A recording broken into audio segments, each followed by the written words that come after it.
So good morning, everyone. Welcome to the OHCA Investment and Payment Workgroup. I'm Margareta Brandt, Assistant Deputy Director for Health System Performance at the Office of Healthcare Affordability. I use she, her pronouns. And this is actually our 23rd meeting of the OHCA Investment Payment Workgroup. We've almost been meeting for 2 years, so very exciting. And this is our 11th meeting focused on behavioral health investment. So as I noted before, thank you so much for joining, and please go ahead and introduce yourself in the chat with your name and organization. So today, following some introductory material, we will share some analysis of behavioral health spending, which will serve as an input to the next agenda item, which is a discussion of proposals for the behavioral health investment benchmark.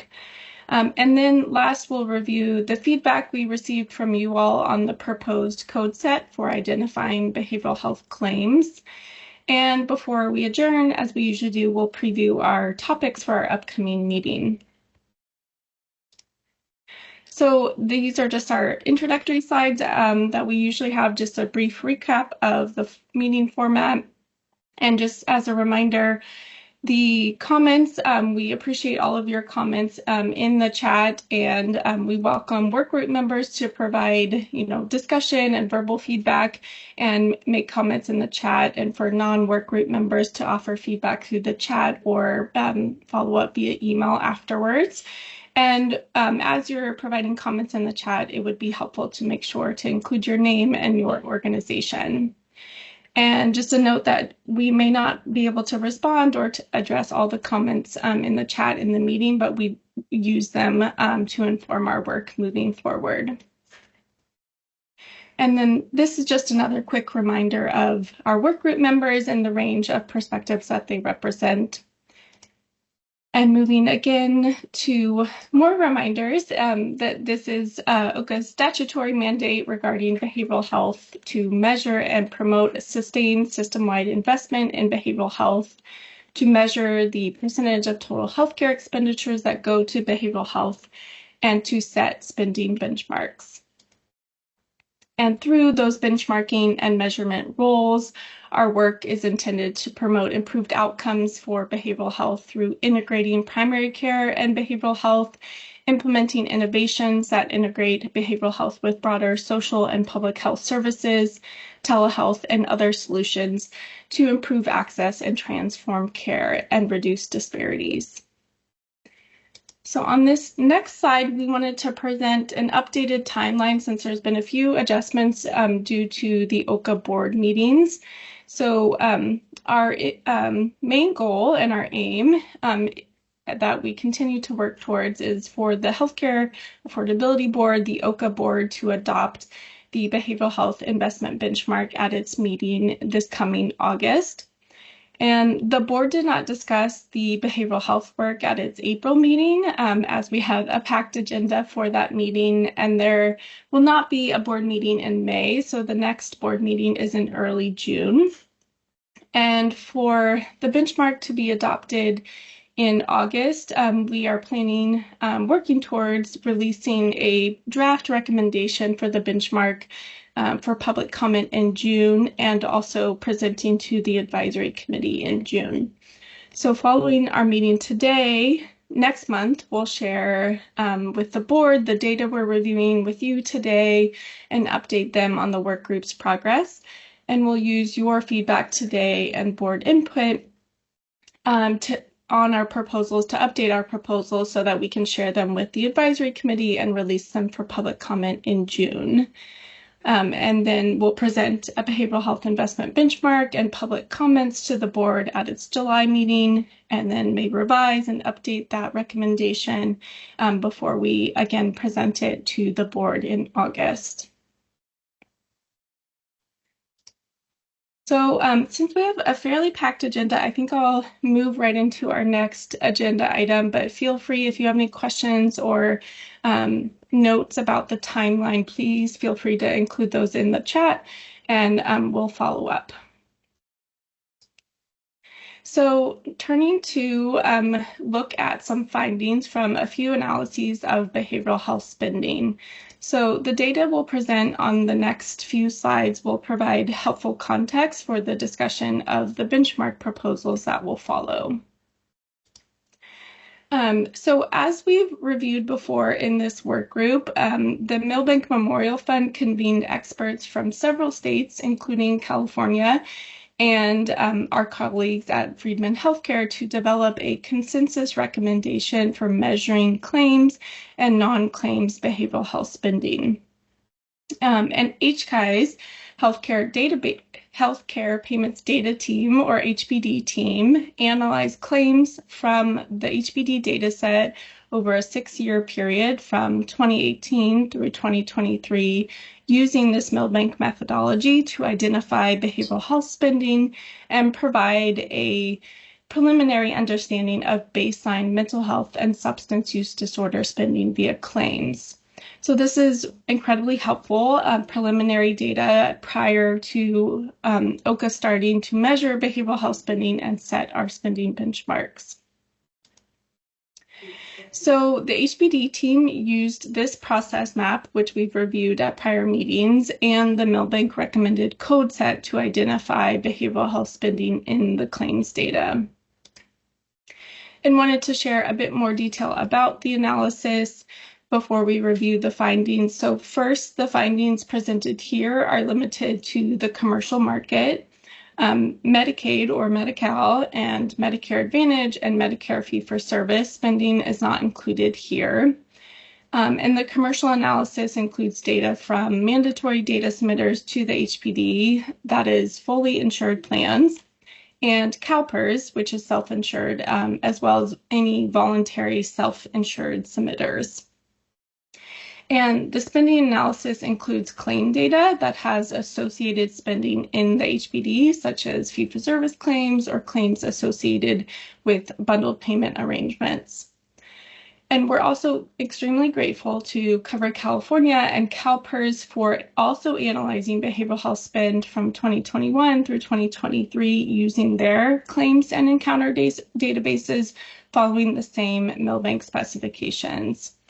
And so although all three of our groups applied the Milbank code set, the methodologies may have differed slightly, for example, in the way we used capitation and encounter data to estimate claims equivalence. So we should consider all of this analysis preliminary, including the HBD analysis, and consider the comparisons approximate. So getting to the results that we saw. Margarita, can I just ask if you go back one slide? Sure. It's so exciting to see data coming out. With the health payer database, health plan database, it's interesting, just to be 100% I'm interpreting clearly, it includes obviously claims for fee-for-service, but the HPD includes like bundled or payments like episode-based payments or pay for performance. Those are part of the HPD? It includes the claims that may be underlying those payments. So if there's a claims associated with a pay per performance arrangement, those claims are included. And there's the payment arrangements are tracked in HPD, but the HPD does not yet include non-claims data. Right. So if it's an end of the year pay for performance payout or something, that would not be in HPD. Is that correct? That's correct. And Vinay, feel free to jump in here. But yes, it is claim this in this analysis focused also on claims. Great. Thanks. Yep, Margareta, that's correct. That none of the non-claims components of those payment arrangements would be included in the HPD data. So those reconciliation payments, etc., would not be there currently, though we are able to understand which of the claims are associated with different payment arrangements, and those are included. Thanks. You. Yeah, good question. Okay, jumping in to the initial preliminary results. So this is a look at overall trend in behavioral health spending by commercial payers from 2021 through 2023, and wanted to walk through some highlights here.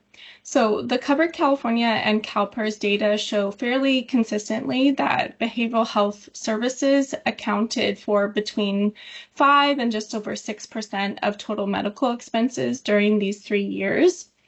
And the Covered California data show a gradual increase over those 3 years, while the CalPERS data shows an increase in 2022 and then a slight decrease in 2023.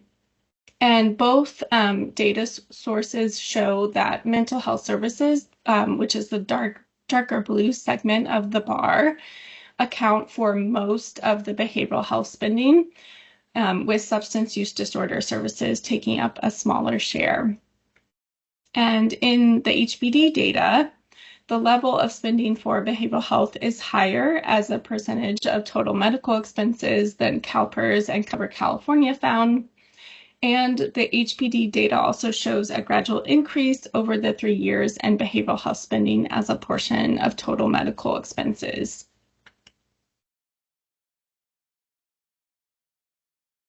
And then just as comparison, outside of California, we wanted to share some data from Massachusetts that we also looked at. So this chart shows 2 years of data for commercial Mass Health, which is Massachusetts Medicaid and Medicare Advantage payers. The commercial segment measurement is fairly comparable to the data we just looked at for the 3 California data sources, showing the percentage of total expenses going to behavioral health as 7.8 or 7.7%, with a large majority of that spending, again, being for mental health, as shown in the dark blue bar. And behavioral health spending by Mass Health is much higher than the other 2 categories. And there are likely several reasons for this. First, Mass Health has a higher percentage of members with a mental health diagnosis than payers in the other 2 categories, and a significantly higher percentage of members with a substance use disorder diagnosis. Also, it is likely that Mass Health has a greater portion of members with both dual mental health and substance use disorders, disorder diagnoses, and single diagnoses members with more intensive needs. So utilization is probably higher in Mass Health, and then Mass Health also provides more extensive coverage than commercial and Medicare Advantage plans for mental health and substance use disorders services. And Massachusetts also has a focused policy effort through its behavioral health roadmap, which aims to increase access to behavioral health services for Mass Health members. So those are many things that are likely contributing to the increased spend on behavioral health services as a portion of total medical expense for Mass Health. And we'll note that we in California do not yet have comparable data from Medi-Cal to share, but it is reasonable to anticipate that we will see higher level of behavioral health spending in Medi-Cal than in commercial and Medicare Advantage markets in California. And I'll pause here. Beth, go ahead. Yeah, thank you so much. As Kevin said, this is exciting to see the actual data. Just to remind us that total TME, total medical expenditures, is actually a subset, and it's a subset that's more problematic when we look at behavioral health and primary care, for example, because it doesn't include, in California, county behavioral health, drug Medi-Cal, or the out-of-pocket spending that far too many middle-class people are forced into because their commercial coverage does not yet give them adequate access to behavioral health. So, and I should also remember corrections, which remains an important source of behavioral health for too many people. So it's called total medical. I mention it only because I was confused about what total medical expenditures included, and it's a subset of the spending, especially for behavioral health. Thanks. Yes, thank you, Beth. Okay, I'll move on. And just, yeah. Go And ahead. just to add, as we've been saying in all calls, conversations between DHCS and OHCA are ongoing about the Medi-Cal context. And as Beth was speaking to, even if we wanted to do this analysis of Medi-Cal managed care plans, it would be not a super meaningful number for the reasons Beth just mentioned, because of carved out behavioral health to the counties. The analysis and context are much more complex in the Medi-Cal environment. Thanks, Jeff. Yes, we're looking forward to diving into to Medi-Cal with DHCS more, and we'll continue those discussions and bring those back to the work group. Yeah, and I'll just say, as we get to the comparison with other states, I understand the history of how California got to where we got to. I'm not sure how other states arrange their behavioral health services, and that'll be an important context for all of us to understand. If, for example, in Massachusetts, they include, if traditionally behavioral health and substance abuse treatment have been included as part of their mass health program, or if they're also siloed off. So it's just going to be, every state's different. And so it'll be interesting to see. Thanks. Yeah. Yes, these are cautious comparisons. They are general comparisons, not benefit by benefit. So definitely intended to be more general comparisons. So I'll move to our next slide, sharing a look at a more specific portion of behavioral health spending. So this chart shows the trend in behavioral health spending from 2018 through 2023 from the preliminary analysis of the HBD commercial claims data. The light blue portion of the bars here shows the categories of behavioral health spend that OHCA is proposing to use for its spending benchmark, the in-network, outpatient, and community-based behavioral health services. And the gray portions of the bar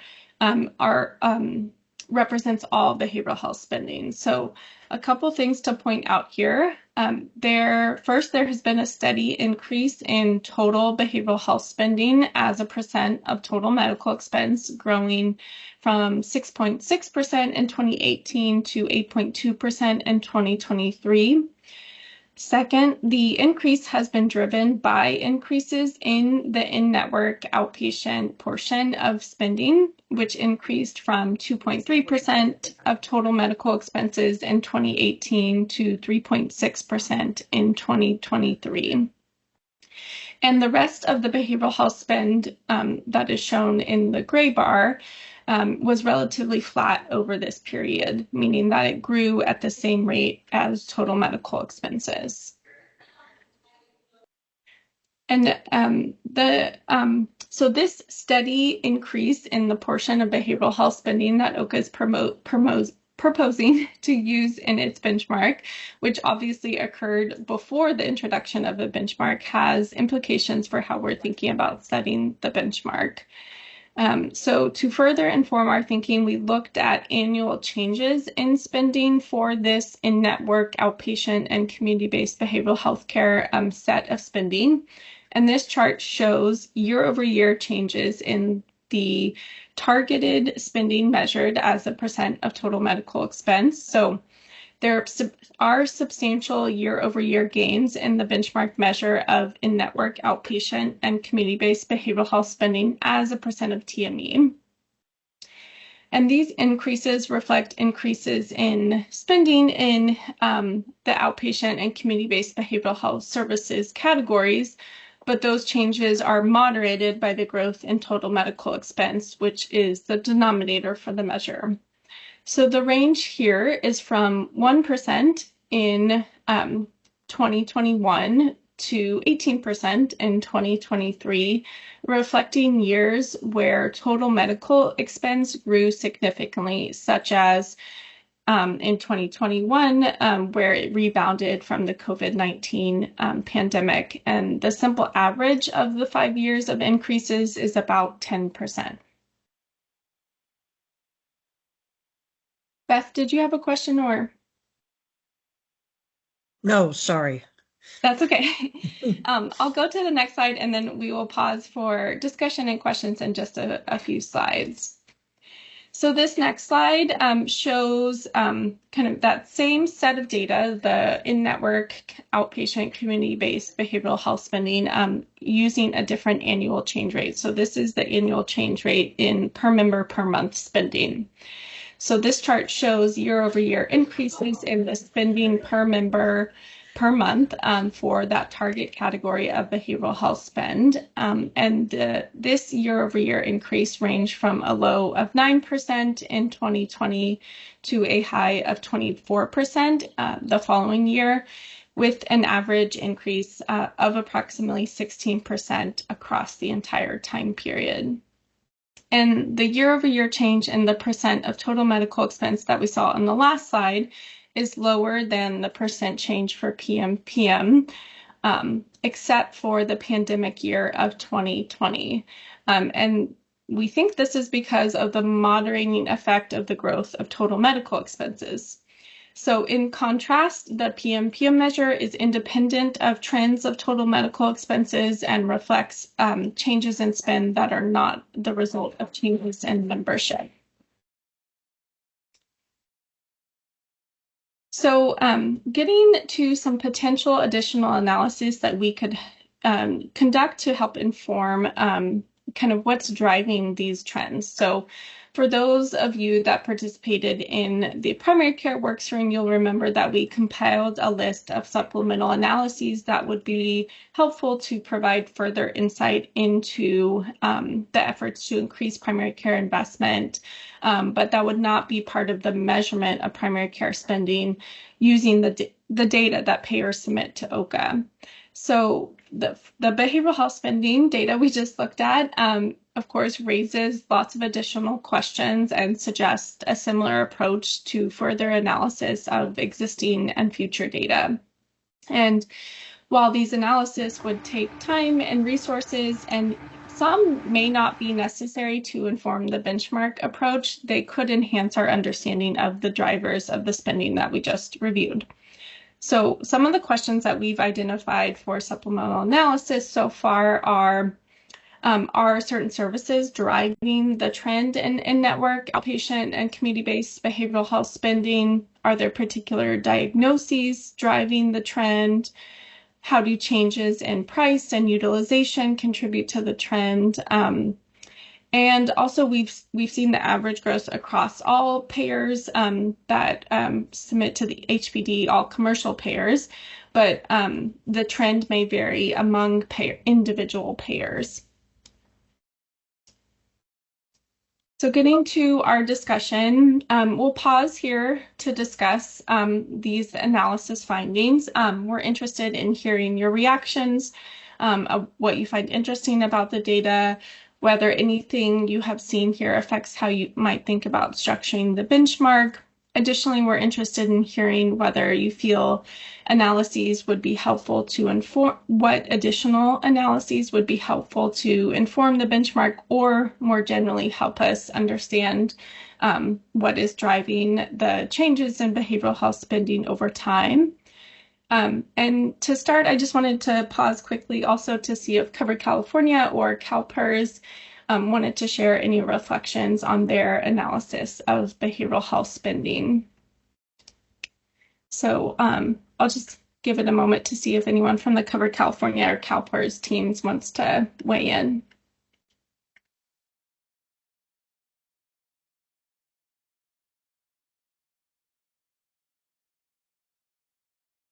Okay. So I'll open up to broader discussion.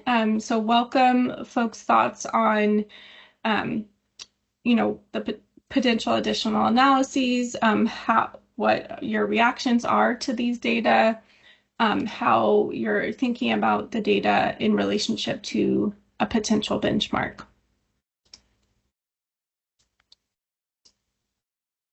Sure, Beth, go ahead. Yeah, I'm willing to bet I'll want to weigh in later again. I'm sorry for the echo.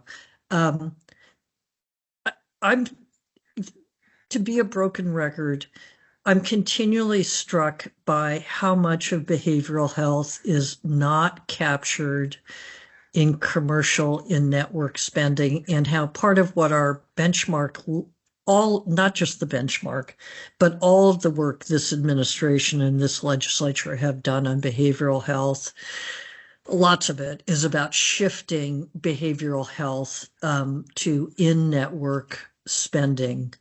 Now that we have 94% of those on Medi-Cal and managed care, and almost the entire commercial population in managed care. So I'm interested in all all three of the questions you listed, but that bigger issue of are the middle class paying less out of pocket for behavioral health? What's the relationship between county behavioral health and drug Medi-Cal and in-network spending within Medi-Cal managed care? I think we just have to keep as a frame on everything, because that's what's framing how care is delivered in this space. And so that I just keep coming back to that. Thank you. And I know, and I say this here because this is doing those supplemental analysis will be a chunk of work. Thanks, Beth. Yes, it's an important consideration that we are measuring behavioral health spending within the data universe that we have of payer spending. We are continuing to work on measuring out-of-pocket self-pay behavioral health spending, but is much more complicated. Yeah, I appreciate that. But we could see an increase in behavioral health spending purely from people actually getting the care to which they are today entitled in network care. And that would actually be a victory in a policy sense. So I just want us not to lose sight of that frame. Thank you. Mm-hmm. Mm-hmm. Yeah, Kevin, go ahead. Yeah, two prefatory comments. One, it is, maybe I'm just a data geek, but it's always so exciting to actually see data. Two, I'm going to circle back. I think Beth's caveats about how we always have to contextualize this are important ones. I'm just curious, other reactions. This is more than I thought, to tell you the truth. I don't know what you guys thought, Margarita or others. Again, having done the primary care spend analyses that come in and around, we actually haven't seen the latest ones, but the pre-existing one for California were, 6, maybe 7%. I guess I wasn't anticipating behavioral health to be of that, pretty much the same magnitude. Given, as Beth is saying, how much is out of pocket or, spent through dedicated funding streams for particular mental health or substance use programs. So this is interesting. And the fact that it's gone up, which would also be different from primary care, right? As a percent of total spending, I think primary care has been pretty stagnant and maybe even gone down a bit. So I'm just very intrigued, again, not complacent or like interpreting this, everything's fine, there's not a problem with resourcing of behavioral health services. But I don't know, that's just my first impression, frankly, is this is a little higher than I expected, and I wasn't expecting to see the year-by-year growth, particularly when you measure it as per member per month absolute spending. Now, as Beth was pointing out, could that be, Beth, that it's actually shifting stuff into claims-based compensated services that were either things that weren't, people were getting the services, and is this really an increase in total services people are getting, or a shifting of formerly uncovered stuff? And there's lots of questions, but still my general take was actually impressed. This is a bit more than I was anticipating, and the growth is more than I was anticipating. Curious about other people reacting.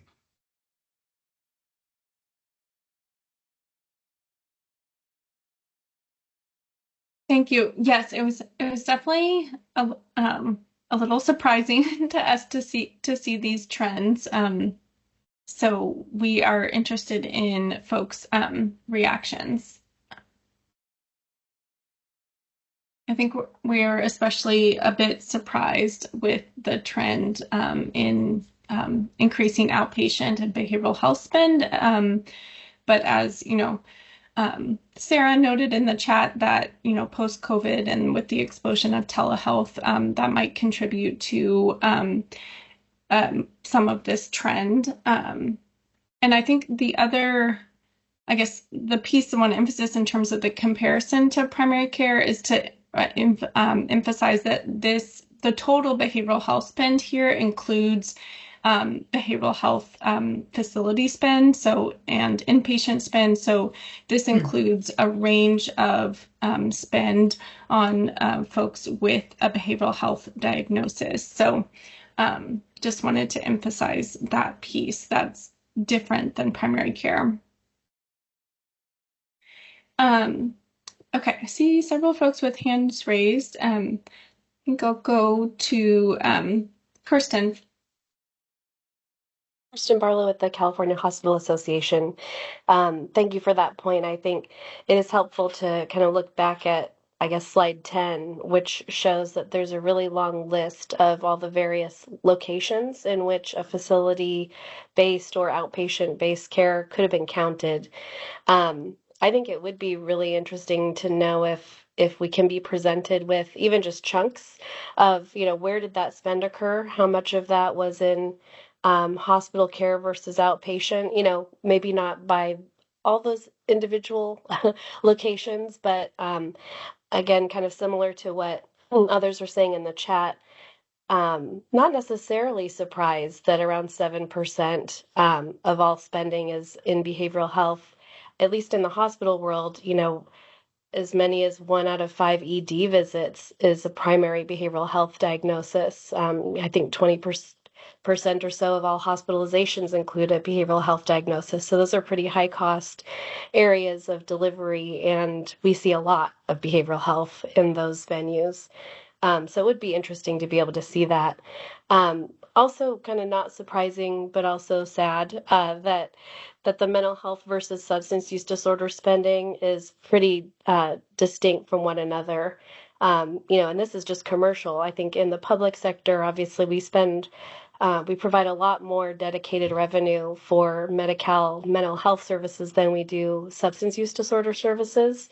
But in commercial, you wouldn't necessarily expect to see that distinction because the demand really for substance use disorder services, I would argue, is probably higher in terms of prevalence rates. So I think it kind of speaks to where we want to see growth. And couching it as behavioral health doesn't necessarily always allow for us to isolate the importance of seeing the spending and access to substance use disorder treatment go up distinctly from mental health.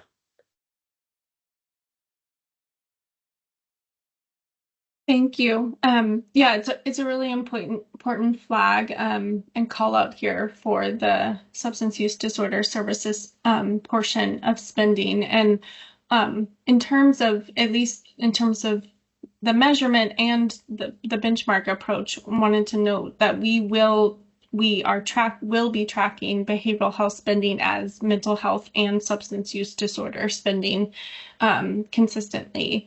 So that is, and we can look at those trends over time. And I don't know if Vinayak or other folks wanted to talk about their, with the way that we are measuring spending using primary diagnosis, there may be some, substance use disorder spending that is, or substance use disorders spending that is occurring, but the primary diagnosis on the claim is a behavioral health diagnosis. So I don't know, Vinayak, do you want to add anything there or talk about kind of that nuance of using the primary diagnosis? Sure. As we look at literature on this in particular, we do see that there may be a number of folks who have a primary diagnosis of mental health, but may also have a secondary or other diagnosis field that has a substance use disorder. If that is the case, that spend would count as part of the mental health portion of the graphs that you've been seeing. We have not yet looked into the data to see to what degree that is occurring at the moment, but that is another piece that we can also think about.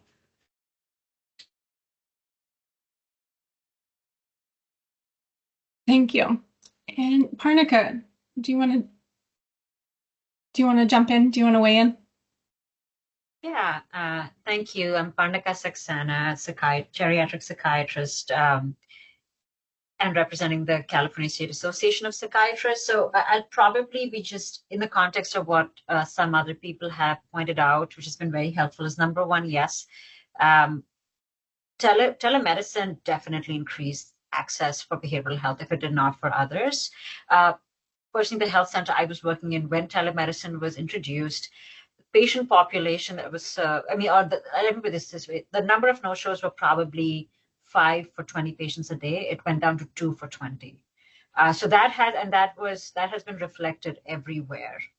So I think, I don't know, maybe because I'm more of a physician and not a numbers person, I think the increased spend is informative of the fact that people were able to get the care they needed. So many folks who work 8 to 5 jobs are not able to make it to doctor's appointments, quite frankly.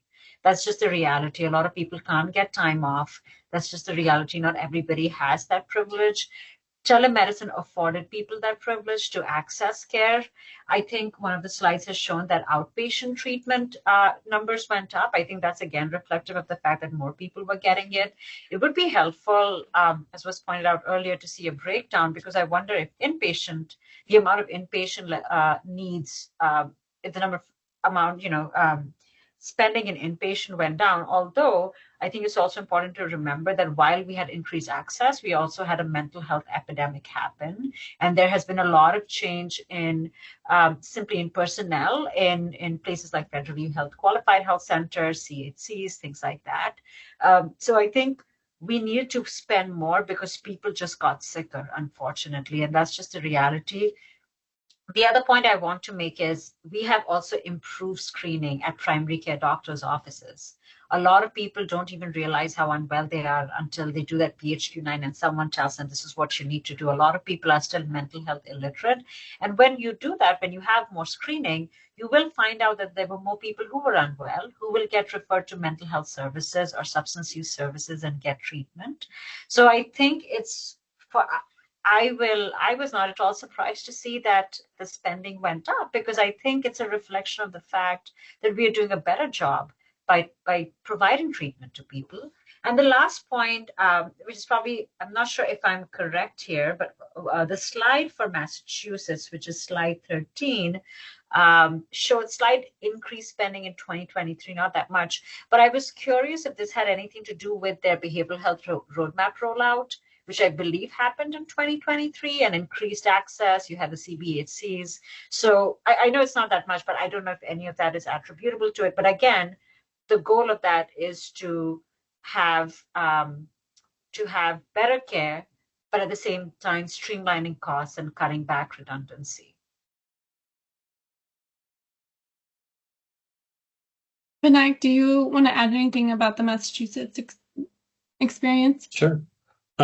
Yes. So we also support Massachusetts with this work, and 2023 was an interesting year for Massachusetts, and particularly for Mass Health, their Medicaid program, because of the implementation of that behavioral health roadmap. There was also implementation of the extension of their 1115 waiver for Medicaid, which resulted in increased spending for primary care subcapitation. That also included some impact on integrated behavioral health care in particular. So there are a few different factors why we see that increased spend in 2023. Candidly, there are a number of other mass health related policy changes in that year, particularly in terms of payment models. And so there was a bit of a shift into more of an ACO model in that year, and a recharacterization of how things were paid for. Those also likely had an impact. But specifically on behavioral health spending, we expect that the roadmap has an impact there, as well as the primary care subcapitation program that also focused on integrated behavioral health. OHCA, the agency that collects this data in Massachusetts, includes that spend as part of its behavioral health spend when appropriate, and also part of its primary care spend, just as OHCA plans to do so for behavioral health provided in a primary care setting. So that context does make sense. And then another comment about Dr. Saxena's observations on telehealth and folks in the chat. Definitely do see that in other states as well. Part of our work in Massachusetts led to some analysis of behavioral health spend there, looking specifically at the change in where care is provided, whether in-person or telehealth. We do see those trends definitely increase even more during the pandemic, and post-pandemic behavioral health care tends to be, especially behavioral health care in the outpatient setting, tends to be more likely to occur in a telehealth setting as before the pandemic. And that spending does increase. So expect that the granular data in California also looks similar. I'll note that in terms of the methodology, again, that outpatient professional services where that telehealth would show up is just one of the many subcategories that are on slide 10 for what we're including in behavioral health. So that impact is included here, and there's an impact of that for a number of the other subcategories.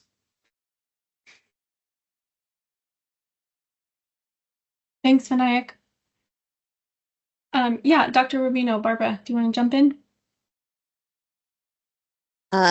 Yeah, sure. This may be a stale comment at this point, but I did want to acknowledge, even going back to something that I think Kevin mentioned, the differences in behavioral health changes year over year that we saw in the Covered California data, which I think you showed several slides ago, compared to way back when we looked at primary care data, are largely aligned with differences in changing utilization patterns over those same time periods for outpatient for rates of outpatient behavioral health visits. So we looked in particular for behavioral health and saw not all, but much of the increase year over year could be explained by, in large portion, by the sort of corresponding increases in visits, if that makes sense. And then obviously in primary care spend, again, way back when, we see decreasing year over year primary care visits sort of normalized for the population. So we obviously, we do not obviously, but we do not see an increase year over year in primary care spend when, like what we're looking at in this slide for behavioral health. So you can, we see Covered California went from sort of 5.6, 6.2. We did an analysis of sort of a subset of this where we looked at only outpatient and community-based behavioral health services. Again, saw an increasing year over year spend, and also have also separately analyzed rates of outpatient behavioral health visits year over year. So I do think some of this is explained for Covered California, at least, by what we know about utilization patterns changing and continuing to increase year over year since COVID. Thank you very much, Barbara, for that insight. It's incredibly helpful.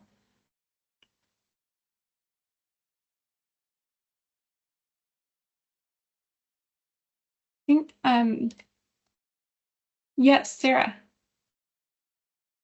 I mean, I put in the comment, I'm not at all surprised by the increase, even the really high increases. I think it's, there's payers on this call, and I don't know if any of them will comment, but I don't think it would be surprising to them either to see those numbers and those increases in the PMPMs. There's a lot more emphasis on access to care from a regulatory enforcement perspective than there used to be, prior to 5-10 years ago. And there are networks are growing. So Beth, they may not be growing as fast as maybe everyone would want to see out of network spend, but there are signals that networks are growing with providers to increase access, and utilization has been increasing year over year.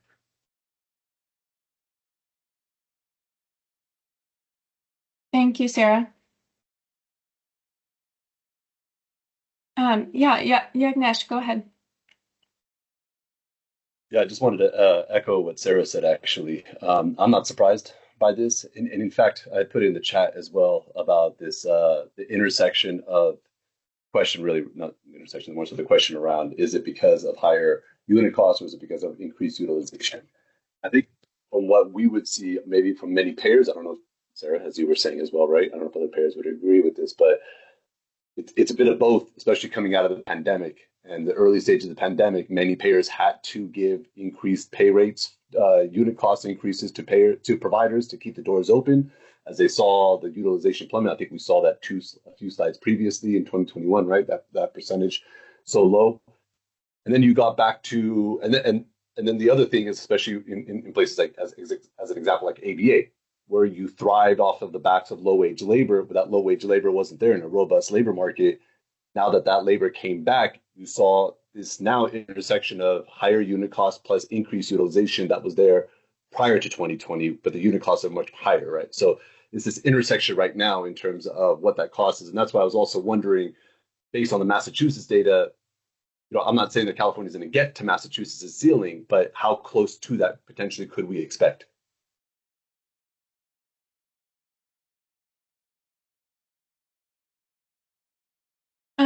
Thank you, Yagnesh. Yeah, it's a really good question. And it's really helpful to understand the insights in terms of, both utilization and increased cost are driving some of these trends, at least from some folks' perspectives or understandings. And I guess I'm not sure about the comparison to Massachusetts. I think it might be more effective to compare across California and or the trends within California. And one of our challenges, and I think what we're looking for is, that increased access to behavioral health and the improved outcomes. So the challenge of what's the right level of community-based outpatient behavioral health spend is still something we're working towards, and that's informs the discussion we've developed on the behavioral health investment benchmark proposal.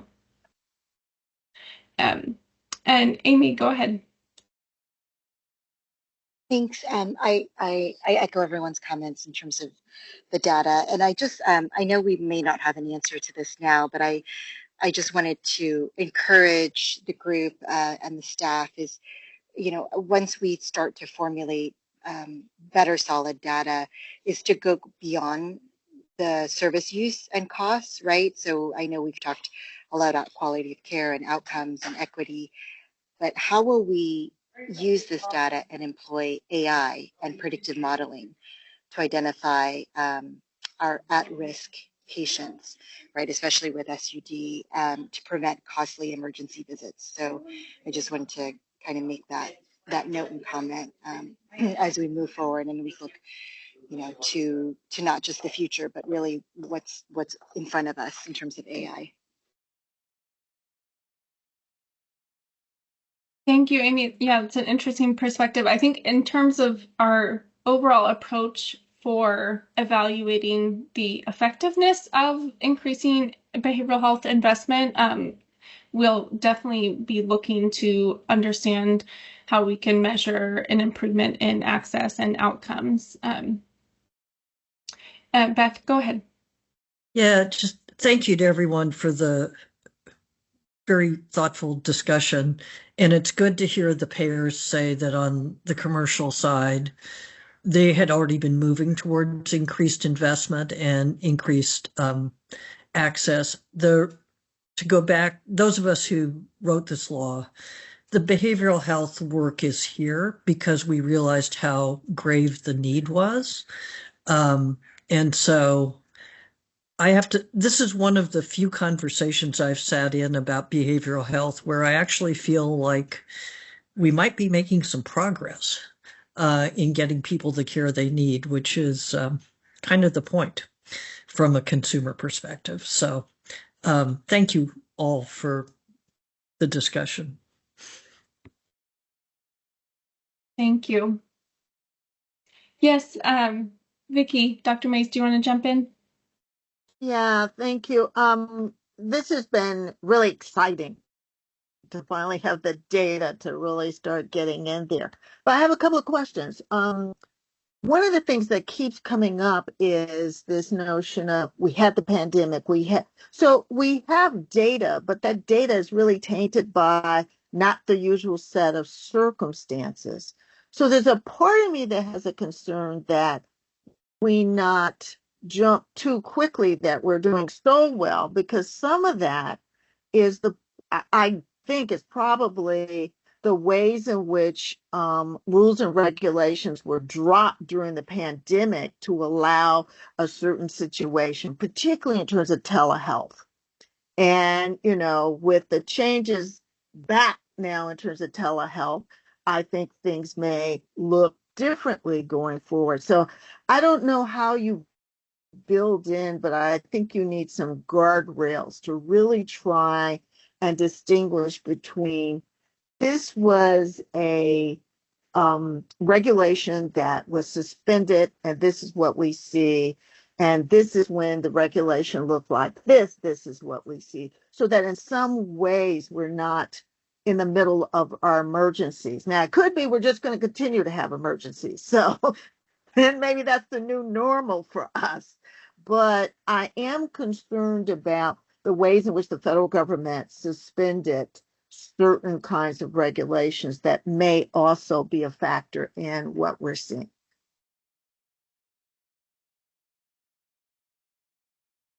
Thank you, Vicki. It's a really helpful consideration, and we can perhaps in our next meeting we can come back to the regulations around telehealth in California and nationwide, and just to confirm our understanding of when those changes occurred and what's happening currently.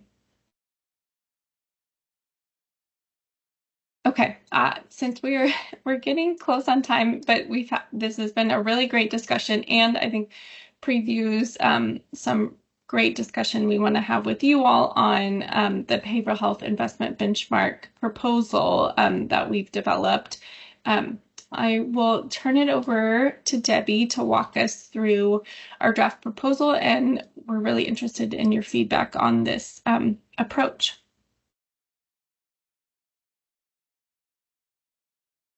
Thanks, Margareta, and good morning, everyone. I'm Debbie Lindis, OHCA's Healthcare Delivery System Group Manager. I use she, her pronouns. And this familiar slide is a reminder that OHCA is recommending that its benchmark focus on in-network, outpatient, and community-based services. And for claims-based spending, this means the 4 subcategories listed on the slide, as defined by diagnosis, service, place of service, and revenue codes. And non-claims payments that would be part of the benchmark include payments to providers for population health and practice infrastructure, pay-for-performance and pay-for-reporting payments, and the portion of capitation payments that are for services in the outpatient and community-based care subcategories, which can be identified through encounter data.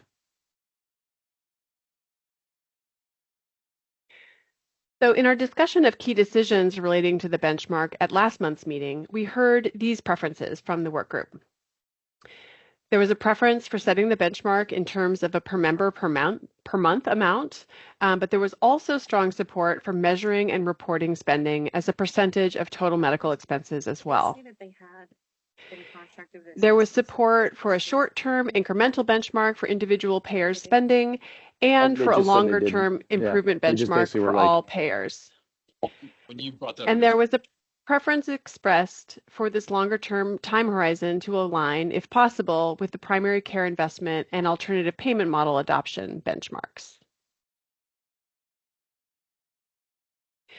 So here's a reminder of the other benchmarks OHCA has adopted because they have some bearing on how we're thinking about the behavioral health benchmark. The healthcare spending growth target is 3.5% growth in 2025 and 26, then ratchets down to 3.2% for 2027 and 28, and to 3.0% for 2029 and beyond. The alternative payment model adoption benchmark and the primary care investment benchmark both combine short-term incremental improvements and long-term goals. The short-term improvement goals acknowledge that payers are starting in different places, but that improvement is expected from all. And the short-term approach also allows for adjustments as new data improves our knowledge. And all of the benchmarks reflect long-term policy goals. So we're proposing that the behavioral health investment benchmark be implemented in 2 phases, largely because of the uncertainty about where payers are starting in terms of their outpatient and community-based behavioral health spending, and the related uncertainty of what improvement is reasonable to expect payers can make, at least in the short term. The first phase would cover performance years 2025 to 2029 and would require each payer to increase its spending on in-network, outpatient, and community-based behavioral health care by a set percentage each year. And we'll discuss ideas about what that percentage should be in just a few minutes. But OHCA is proposing that the percentage would be informed by the trends in spending before the benchmark is implemented. 2025 would be the baseline year, with increases expected over the following 4 years. And that baseline spending amount would be derived from each individual payer's spending in 2025. We're assuming here that baseline amounts will vary across payers and lines of business, but that increases in spending would be warranted for all. OHCA would assess each payer's performance against its benchmark every year, and then in 2029, OHCA would use 2027 data to assess each payer's performance to date and make decisions about the next phase of the benchmark. In 2029, OHCA would update the benchmark for performance years 2030 through 2034, informed by the experience of those first 4 years of data. OHCA would reset the annual incremental benchmarks and would also consider setting a long-term benchmark across all payers to be achieved by 2034. This timeframe aligns with those long-range primary care investment benchmark and alternative payment model adoption goals, both of which are set for 2034. And then also at this point, if not sooner, OHCA plans to incorporate benchmarks for Medi-Cal payers.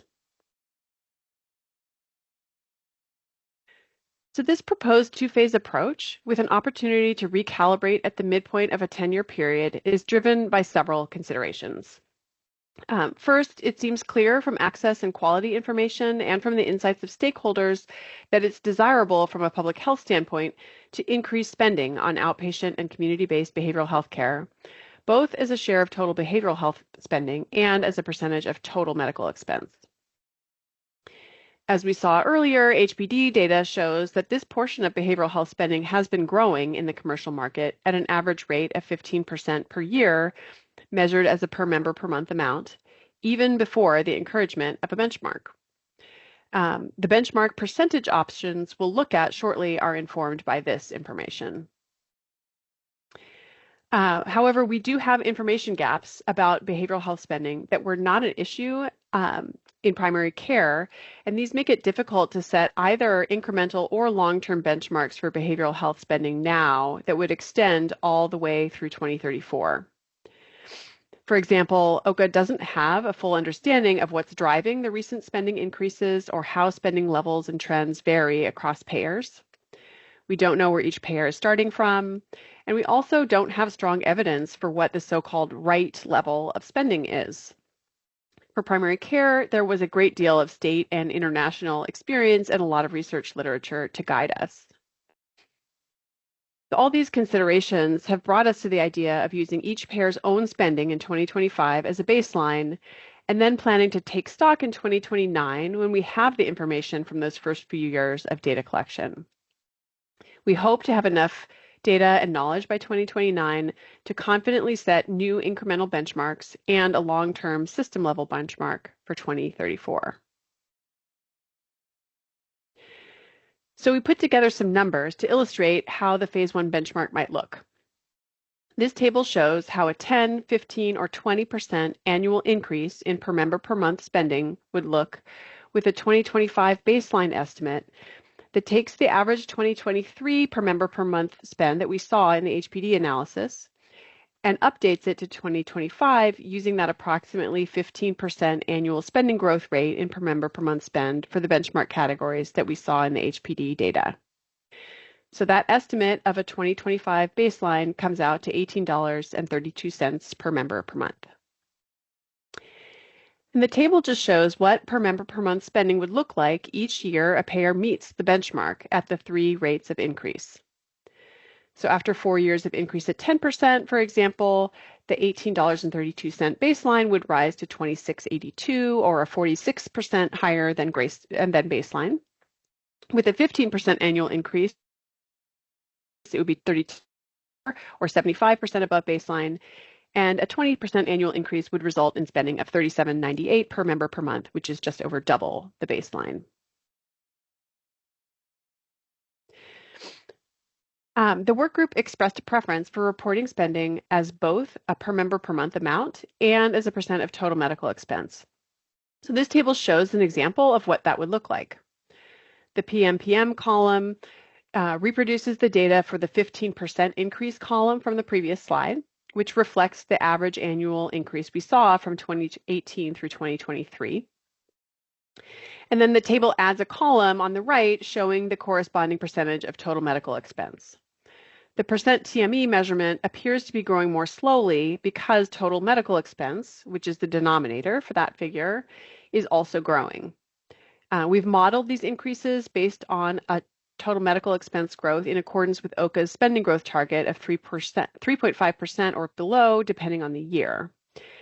And so we see that the share of in-network outpatient and community-based care spending as a percent of total medical expense is steadily growing.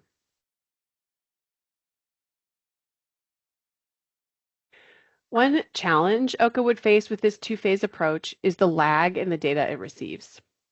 Because the schedule of data submission and reporting is as shown on the slide, so the most current data available to OHCA in 2029 for assessing the early experience with the benchmark will be from 2027, only 2 years beyond the baseline. Payers will have access to their own spending data, of course, and so they should know in much more current terms how well they're performing relative to their baseline in 2028 and 2029. To implement the two-phase approach, in 2029, OHCA would use a set of questions about payers' actual experience with the benchmark to assess the benchmark to date and inform updates going forward. For example, we would ask how many payers were able to achieve the benchmark in each year, how much variation is there in the level of outpatient behavioral health spend, are there patterns among the payers that did or did not achieve the benchmark, and is there anything to be learned from those patterns? And has the benchmark successfully encouraged an increase in total and outpatient behavioral health spending relative to total medical expense? Another set of questions would look at broader issues of delivery system performance and infrastructure and any other new contextual information to guide OHCA's review of the benchmark. So for example, we'd ask, what are the barriers to future improvement that remain or have emerged? Have increases in behavioral health spending, if they occur, been accompanied by improvements in behavioral health delivery processes and outcomes? Is there more information from the literature about what the right level of behavioral health spending should be, or from the experience of other states that measure or benchmark behavioral health spending? So now we would love to hear your reactions to this proposed approach to the structure of the behavioral health benchmark. How do you feel about setting a benchmark of incremental growth using payer-specific baselines? What are your thoughts to the two-phase approach? Is the consensus still that the benchmark should be expressed as changes in per member per month amount? And what's the appropriate rate to set for growth in spending, taking into consideration the current trends in spending and uncertainties that we've discussed? And yes, open for discussion. Carrie, it looks like your hand is up first. Hi, thanks. I wanted to, I appreciate the questions and might circle back on some of those, although I do appreciate this presentation and the modeling of what we had requested. But I just, in the comments, I think there was a question by Vicki, and I wanted to uplift that around looking at spending by population. It sounds like OHCA's not wouldn't be segmenting spending, and I just wanted to find out, is that because it's not possible, or and that we can only derive that data through supplemental HPD data, or is there a way to look at how the spending hits by population? I think one of the things that we really want to make sure we're doing is reaching vulnerable populations, that we're also looking at cultural and linguistic access, and while in the earlier conversation we saw how telehealth has really helped to increase behavioral health access, potentially, we're not sure, but I think it makes sense, and understand that may look different for folks by language, by income level, and by other demographics. So thanks. Yeah, I can give a little bit of a response to that and welcome others to chime in. That the data that OHCA collects is aggregated data from payers, so we don't really have the ability within the OHCA collected data to disaggregate by race, ethnicity, language, etc. HPD analyses can help us achieve some of that to the extent that there is data on the demographic factors of interest.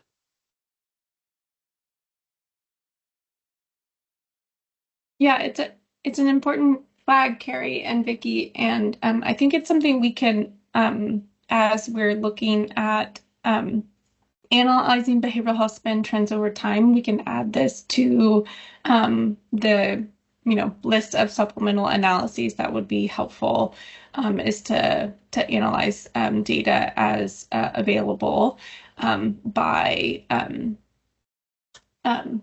different demographic factors and other demographic data in different populations. Thanks, I appreciate that, and yeah, I think that's something we are very much interested in, and I see Vicky has her hand raised too. So,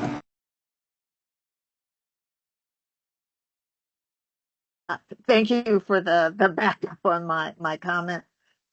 Here's what I'm wondering is, and I can't remember enough about all the points that are in the payer data. Is there any kind of location variable that's in there?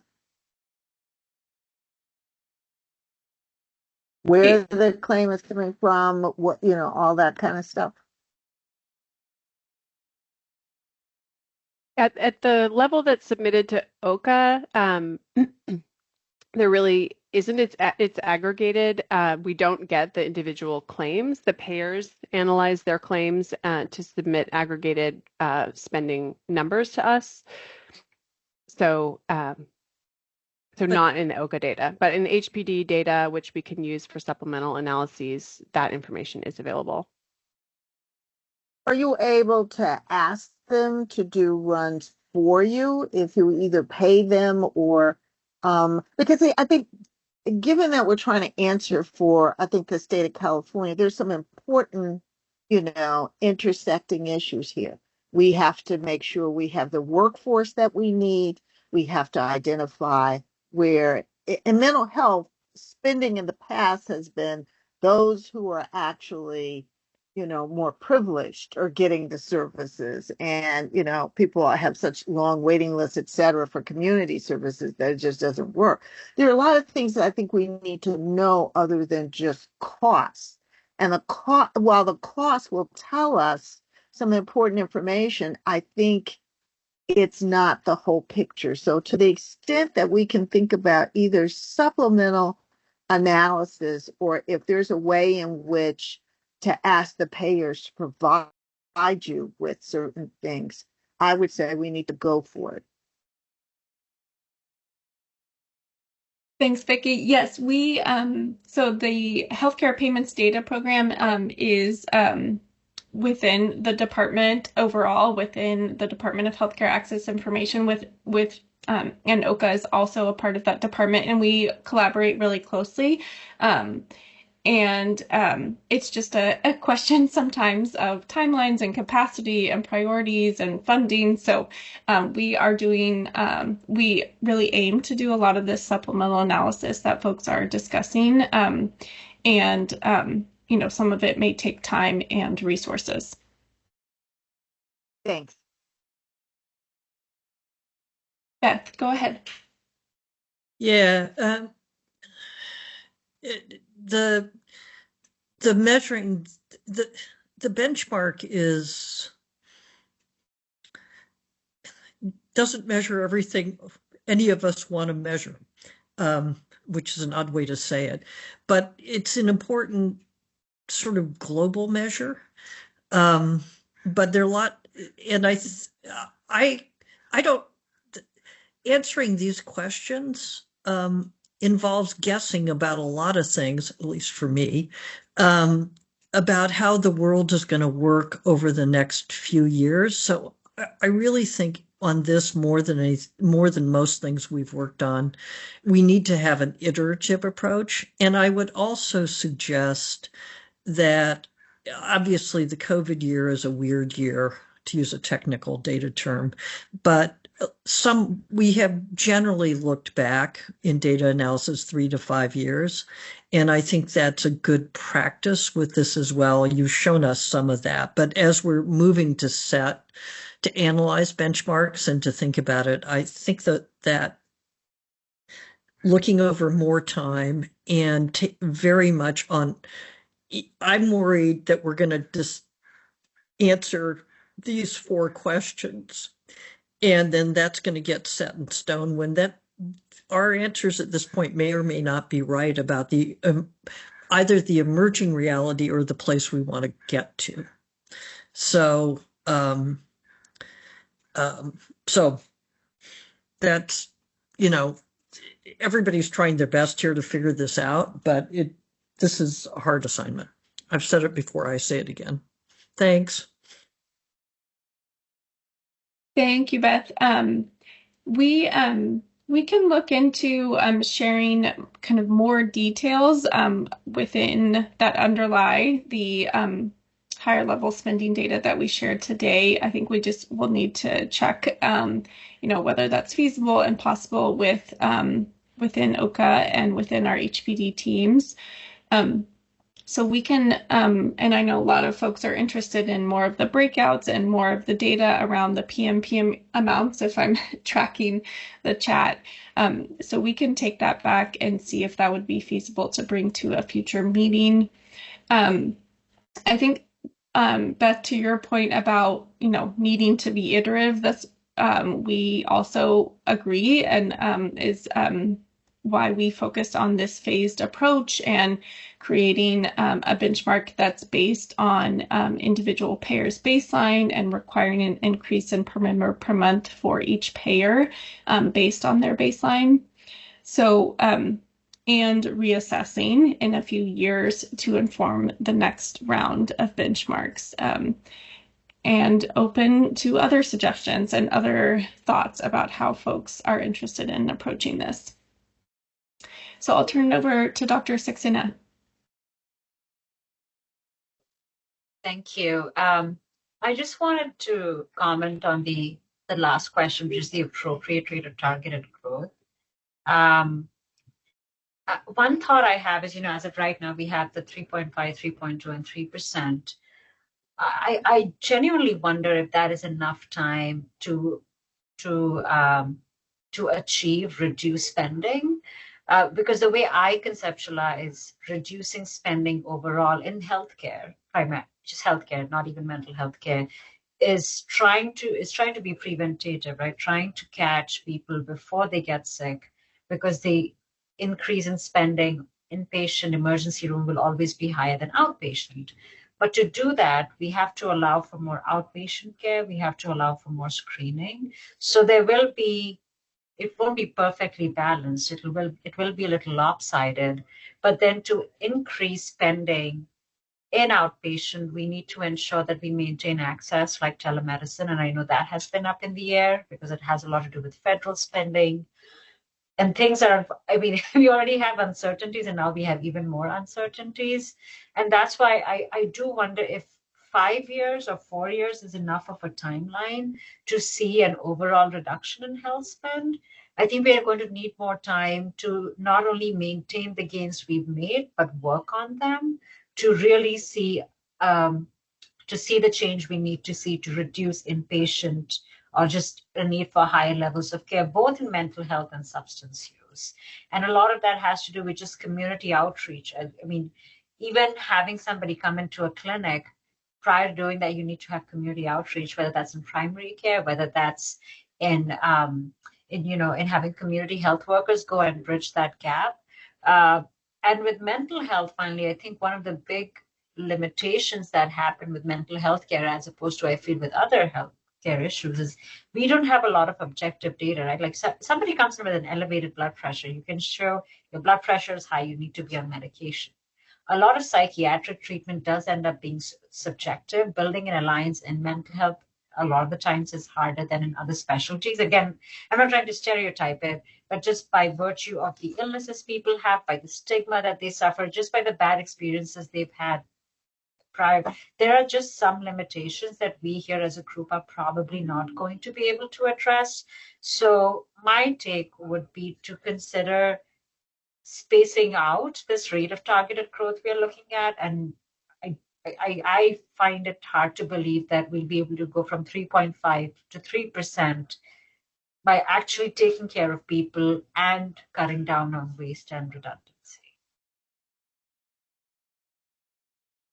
Thanks, Dr. Saxena. I think we just want to emphasize that the OHCA overall spending growth targets are complementary to our alternative payment model adoption targets, our primary care investment target, and our hopefully potentially future behavioral health investment benchmark. So we really see increases in primary care, increases in behavioral health, and focusing on that preventive based care as ways to help payers and others meet the overall spending growth targets. So they are intended to be complementary.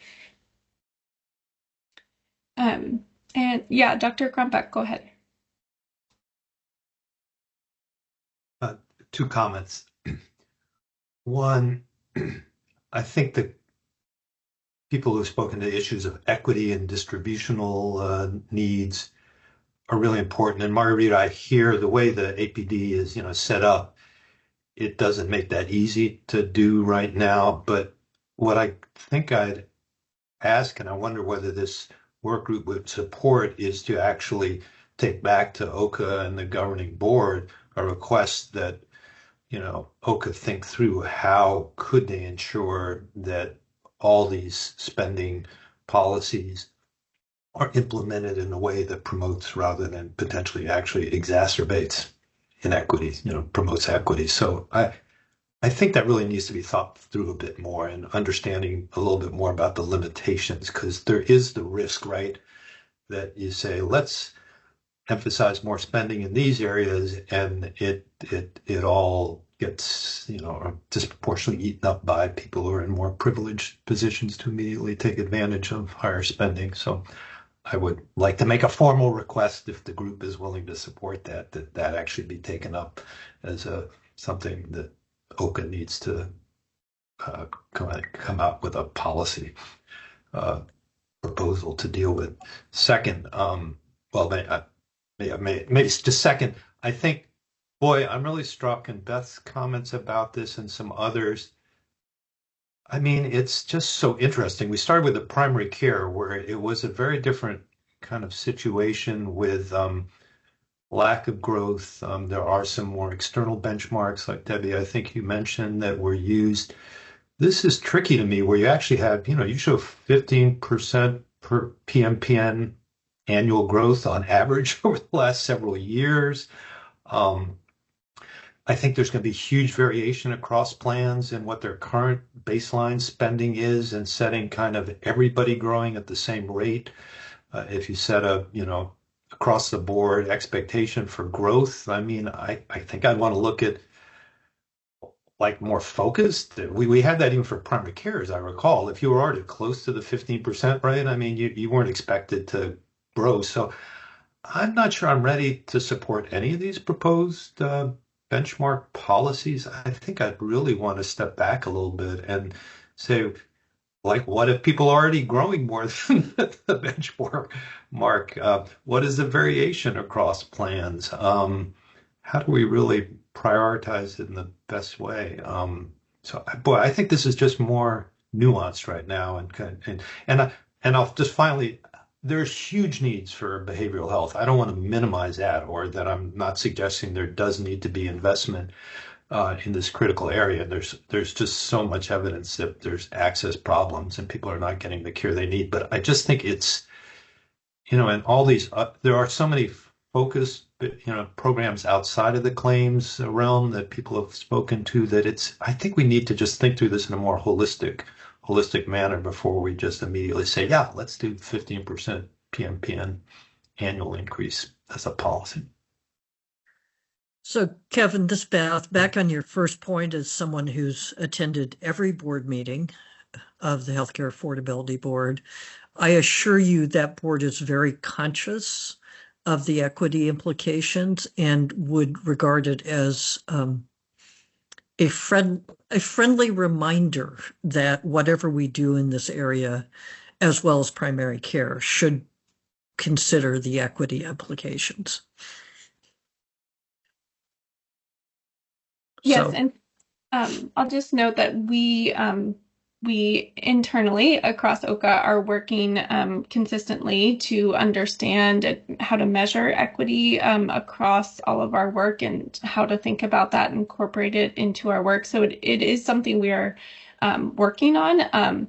Just don't have specific proposals to share yet, but it is part of our overall work and part of how we think about understanding the impact and outcomes of our work.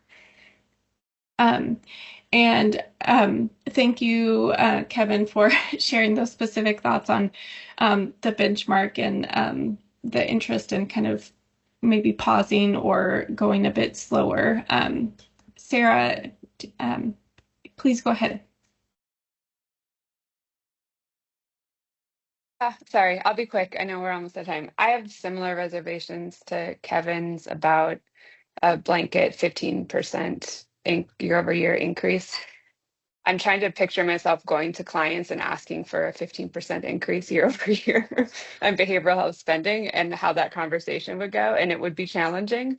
And especially if you're a plan who's already spending at the top, right? Like some may be spending way more than others. And so a 15% increase may be very appropriate for some, but for others who are already there, that may be pushing the ceiling of what their clients, right? Who are the people who give us health insurance, right? Like are willing to pay, our employers and whatnot.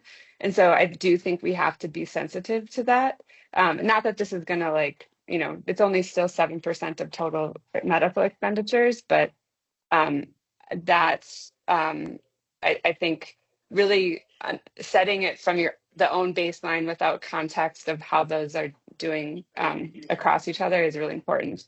And then if this is going to get extrapolated at some point to Medi-Cal, we don't pay for Medi-Cal, especially mental health services, on a PMPM basis, right? To set a growth of 15%, there is no, like, I don't even know how that would work because it's dependent, it's reliant on, do we have the tax revenue to the counties to make that happen? And so I think a lot more consideration, as has been said repeatedly throughout this, how this applies to Medi-Cal specialty mental health would work, needs to be considered because we don't pay for services an actuarially sound PMPM basis.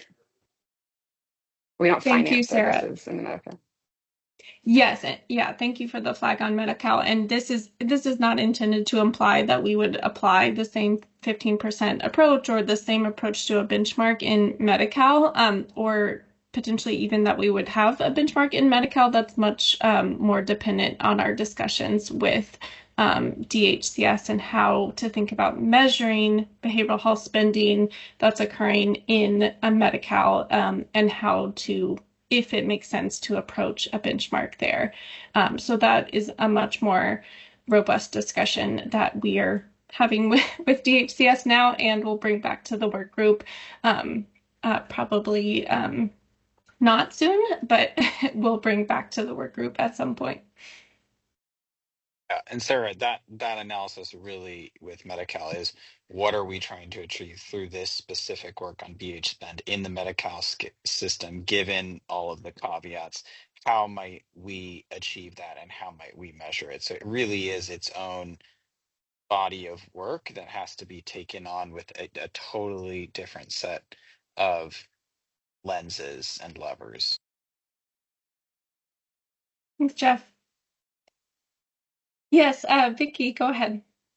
Yeah, I'm going to be real quick. So I want to plus one both Kevin and Sarah. I mean, and I was going to raise the Medi-Cal, but that's been talked about. But I was actually going to suggest, because when Kevin was talking, I was like, I had a suggestion about maybe we need to ask for a different set of funding to make sure that we're going to cover this, because it may also be time for us to figure out how to get better interoperability among our data sets so that we are continuing the ability to monitor social vulnerabilities, specific populations, et cetera. So like if we need to them, out of that pot of money for additional resources, now is the time when you're doing all of this to begin to build these better data bridges, I think. Thank you, Becky, for flagging that. We can definitely think about that, consider that. And I know there's a lot of work going on across the state to increase, interoperability, increase data exchange. So I know we are just at time. Really, really appreciate the robust discussion. I think it sounds like at least some folks are interested in thinking about, a pause on an approach to the behavioral health investment benchmark, maybe doing more data analysis, maybe starting with data collection from payers.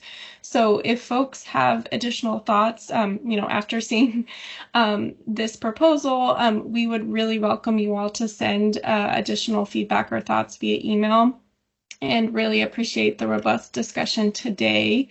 We also had planned to cover a discussion of feedback we received from you all on the behavioral health code set. So we'll save that for next meeting, and are interested in any additional feedback or thoughts you have on the behavioral health code set and how we're thinking about the reporting categories and service categories for measuring behavioral health spend. So I will wrap us up there. Again, thank you so much for the robust discussion today. Really appreciate it. It's very interesting and exciting and challenging, and look forward to our next meeting. Thank you all.